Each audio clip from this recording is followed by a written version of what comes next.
Ang Leaning Tower of Pisa, Torre Pendente di Pisa, ay isa sa pinakasikat na gusali sa mundo dahil sa kakaibang pagkakiling nito. Matatagpuan ito sa lungsod ng Pisa at bahagi ng isang malaking kompleks na kinabibilangan ng katedral at baptistery. Nagsimula ang pagtatayo ng Tor noong 1173.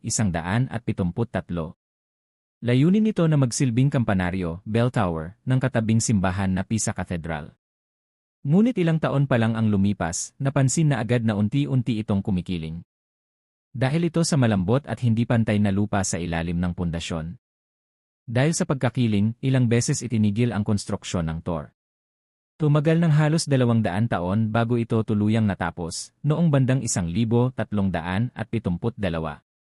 Sa panahong ito, sinubukan ng mga inhinyero na itama ang pagkakiling sa pamamagitan ng paggawa ng mas mataas na bahagi sa isang gilid, kaya medyo kurba, bent, ang itsura ng Tor.